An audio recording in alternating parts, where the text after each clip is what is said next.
आज प्रधानमंत्री नरेंद्र मोदी श्रीलंका के 3 दिवसीय दौरे पर पहुंचे तो कुछ ऐसा हुआ जो आपको हैरान कर देगा। श्रीलंका में 35 साल बाद कुछ ऐसा हो रहा है जो इतिहास की किताबों में लिखा जाएगा। पीएम मोदी ने श्रीलंका में तहलका मचा दिया है। वैसे श्रीलंका ने भी पीएम मोदी का स्वागत धूम धड़ाके से किया है। पीएम मोदी के सम्मान में श्रीलंका ने तोप के गोले दाग दिए। पीएम मोदी को श्रीलंका में तोपों की सलामी दी गई है कि नरेंद्र मोदी एक नेबरिंग कंट्री में 3 दिन के लिए जा रहे हैं। मोदी साहब तो फ्रांस 1 दिन के लिए जाते हैं, अमेरिका 2 दिन के लिए, लेकिन श्रीलंका में 3 दिन क्यों? ठीक है जी, ये एक सवाल है। बहुत सारे लोग जारी बात है इसके ऊपर जानना भी चाहते हैं और ये सबको खटक रहा है कि मोदी साहब वहां पे 3 दिन क्या करेंगे। ये साथ ही तो 3 दिन है। बेसिकली ये पहला पैगाम है मालदीव्स को कि हमारे पास आपको ये तो पता ही है कि इंडिया की एक पॉलिसी है नेबरहुड फर्स्ट पॉलिसी।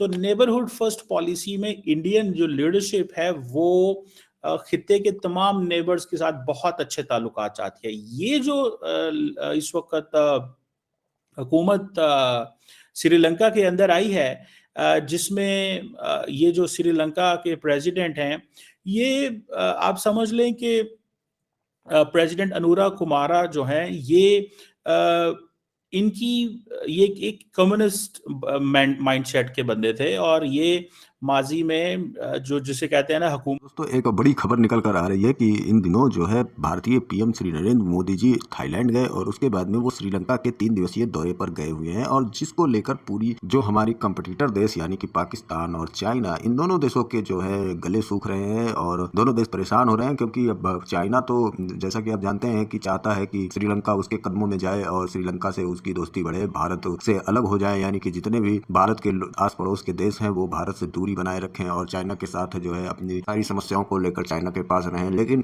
इसके विपरीत जब वो देखते हैं कि श्रीलंका के प्रेसिडेंट साहब जो है भारतीय प्रधानमंत्री को इतनी इज्जत दे रहे हैं और 21 तोपों की सलामी दे रहे हैं, हाईएस्ट अवार्ड दे रहे हैं और इसके बाद में जिस तरह से उनका वहां पर 3 दिवसीय दौरा है, ये सारी चीजें देखकर चाइना तो परेशान है ही और साथ ही साथ पाकिस्तान जो कि चाइना का सबसे बड़ा हमदर्द अपने आप को बताता है। हालांकि चाइना इस चीज को एक्सेप्ट नहीं करता है, क्योंकि चाइना तो ठहरा बिजनेसमैन और बिजनेसमैन वो जानता है कि पाकिस्तान की क्या औकात है और किसी देश की क्या औकात है। तो इसलिए लेकिन फिर भी पाकिस्तानी इस बात पर बहुत ही गुमान करते हैं कि जो है वो चाइना के बहुत करीबी हैं और चाइना उनकी मदद करता है और वो भी चाइना के गोद में बैठे हुए हैं। तो अब इस पर जो है चाइना का तो कम रिएक्शन है, लेकिन पाकिस्तानियों का रिएक्शन जो है भर भर के आ चुका है और अब पाकिस्तानी इस बात को लेकर काफी परेशान नजर आ रहे हैं। उनका तो कहना ये भी है कि जो हमारे मोदी साहब है वो चाय बेचते हैं और चाय बेचते थे पहले और चाय बेचने वाले को प्रधानमंत्री बना दिया है, तो वो अब ये सब फालतू में उसको इज्जत दे रहे हैं, पूरी दुनिया उनको इज्जत दे रही है। इस तरह से उनके बयान जो है आपको देखने को मिलेंगे। अब आप सोचिए कि किस तरह से इनकी डीप सोच है, कितनी घटिया सोच है इनकी, क्योंकि इनके पीएम इनको लगता है कि बहुत पढ़े लिखे हैं और ये सब बहुत पढ़े लिखे हैं, जबकि आप देखेंगे कि कितनी साक्षरता है वहां पर, ये तो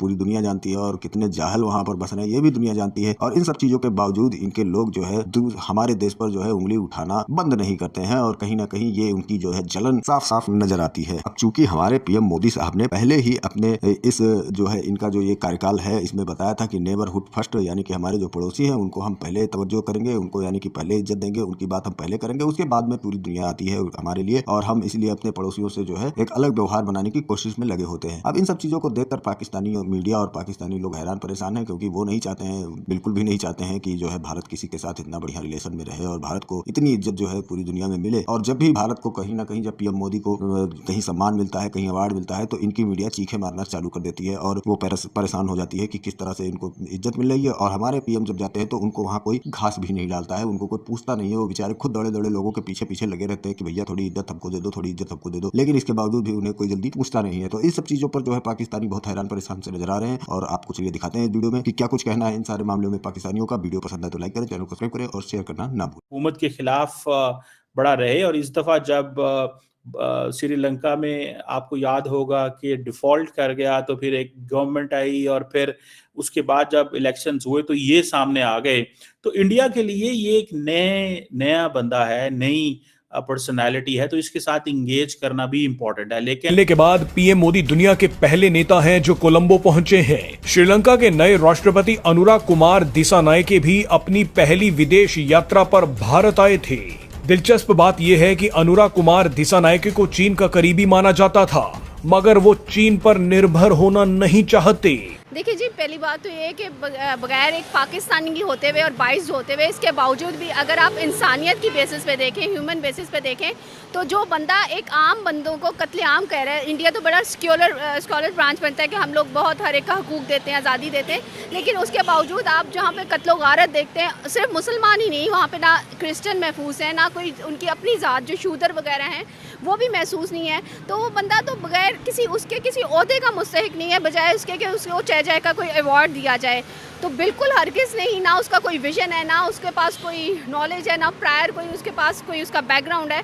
तो एक चाय बेचने वाला, और जब आप उसे ला के बिठा दोगे किसी अच्छे डेजिग्नेशन में, तो वो सब कुछ यही तो करेगा। ये आप मुझे ये बताएं कि किस किस्म की इंसानियत है कि हम लोग जो है एक जो कत्लेआम कर रहा है लोगों का, इंसानों का कत्लेआम कर रहा है, तो हम उसे अवार्ड से नवाज रहे हैं? बिल्कुल हरगिज़ नहीं। दिशा नायके चीन और भारत की दोस्ती का अंतर समझ चुके हैं। दिशा नायके बयान दे चुके हैं कि श्रीलंका की जमीन का इस्तेमाल वो भारत के खिलाफ कतई नहीं होने देंगे। राष्ट्रपति दिशा नायके ने पीएम मोदी को श्रीलंका के सर्वोच्च सम्मान से सम्मानित भी किया। कई क्षेत्रों में भारत और श्रीलंका के बीच बड़ी डील्स हुई, लेकिन एक डील ऐसी थी जो शायद भारत और श्रीलंका के बीच पहली बार हुई है। श्रीलंकन प्रेसिडेंट जो है वो कुछ अर्सा पहले इंडिया होके गए हैं, जहां पे उनको बहुत जबरदस्त इन्होंने इंडिया ने वेलकम दिया। जो मुझे लगता है मोदी साहब जिस चीज पे फोकस करेंगे वो डिफेंस के ताल्लुकात भी हैं, और जिसे आप कह लें कि इकोनॉमी भी उनके लिए इम्पोर्टेंट है, डिफेंस भी इम्पोर्टेंट है, फिर डिजिटलाइजेशन भी इम्पोर्टेंट है। बहुत सारे एरियाज पे काम करने की जो है वो जो पोजीशन वो तैयार की गई है, और बहुत सारे एरियाज पे ये बताया जाएगा कि कहाँ कहाँ इंडिया मजीद इन्वेस्टमेंट करने जा। बहुत गलत हो रहा है। पहले उन्होंने टीम की ख़त्म किया हुआ था, क्या खत्म किया हुआ था? श्रीलंका टीम जो है उस पर भी उन्होंने किया हुआ था, कर्जा नहीं दे रहे श्रीलंका को, जिसकी वजह से वो हार रहे थे मैच। ये मुद्दे की वजह से सारा कुछ हो रहा है। इंडिया में उन्होंने सारा नाम चेंज कर रहा है, जो मुसलमानों के नाम पे थे, मस्जिद थी या मरकज़ थे, वो भी ख़त्म कर रहा है। हर चीज़ मुसलमान की हेल्प कर रहा है वो। अगर एक पाकिस्तानी के हवाले से देखा जाए, चूँकि हमारा उनके साथ ऑलरेडी एक तनाज़ा है, डिस्प्यूट है कश्मीर का, तो वो उस हवाले से देखें तो ऐसा नहीं होना चाहिए। लेकिन ये भी आपको देखना चाहिए कि श्रीलंका के अंदर जो तमिल पॉपुलेशन है, उनके रवाबित जो उनसे हैं वो इंडियन तमिल पॉपुलेशन के साथ हैं, तो इस हवाले से उसकी कुछ फेवरेटिज़म तो वहाँ पे है। और ज़ाहिर है वो अपनी कंट्री के अंदर तो एक मकबूल लीडर है, चाहे हमें अच्छा लगे या ना लगे। तो अगर वो कर रहे हैं, अब you know if you are a beggars cannot be choosers, तो श्रीलंका को तो जो भी ऐड करेगा, उनकी जो भी मदद के लिए हाथ बढ़ाएगा, वो उसको वेलकम ही करेंगे। और इंडिया एक ह्यूज इकॉनमी है, वी मस्ट रियलाइज़ दैट। तो उसके नेबर्स जो हैं वो इतने पावरफुल नहीं है, तो उन सबको इंडिया की ज़रूरत रहती है वन टाइम और अनदर।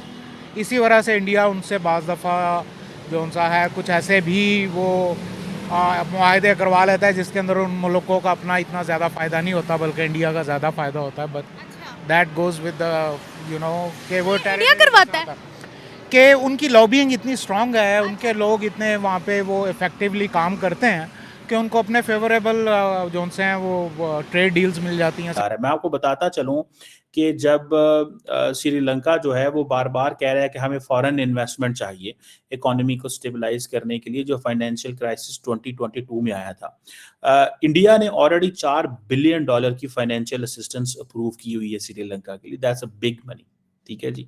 सो इंडिया जो है वो श्रीलंका का बायलैटरल लेंडर भी है, जिन्होंने इंडिया ने ये भी वादा किया हुआ है कि वो $1.36 बिलियन का जो रिस्ट्रक्चर करेंगे लोन, क्योंकि श्रीलंका जब 2022 के अंदर डिफॉल्ट कर गया था। सो इंडिया इसलिए भी इम्पोर्टेंट है श्रीलंका के लिए।